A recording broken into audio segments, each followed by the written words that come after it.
दिल्लीतील जंतर मंतर इथं आंदोलन करणाऱ्या विद्यार्थ्यांवरील कथित लाठीमारच्या निषेधार्थ अमरावती जिल्ह्यातील तिवसा शहरात कडकडीत बंद पाळण्यात आला। वंचित बहुजन आघाडीसह विविध पुरोगामी संघटना, विद्यार्थी आणि पालकांनी अमरावती-नागपूर राष्ट्रीय महामार्गावर रास्ता रोको आंदोलन केलं। नीट पेपरफुटी प्रकरणाच्या पार्श्वभूमीवर दिल्लीतील जंतर मंतर इथे आंदोलन करणाऱ्या विद्यार्थ्यांवरील कथित लाठीमाराच्या निषेधार्थ तिवसा शहरात तीव्र संताप व्यक्त करण्यात आला। शहरातील सर्व दुकाने आणि व्यावसायिक प्रतिष्ठाने बंद ठेवत बंदला उत्स्फूर्त प्रतिसाद देण्यात आला।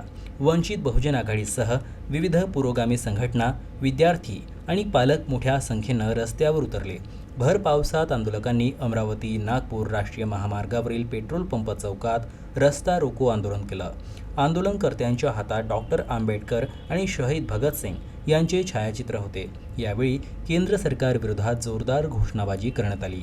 या रस्ता रोको आंदोलनामुळे वाहतूक काही काळ विस्कळीत झाली। त्यानंतर पोलिसांनी हस्तक्षेप करत आंदोलन करणाऱ्या कार्यकर्त्यांना पोलीस व्हॅनमध्ये बसवून ताब्यात घेतलं। भर पावसातही आंदोलनकर्त्यांचा उत्साह आणि संताप कायम असल्याचं चित्र यावेळी पाहायला मिळालं। जिंदाबाद जिंदाबाद जिंदाबाद दिल्ली पोलीस मुर्दाबाद मुर्दाबाद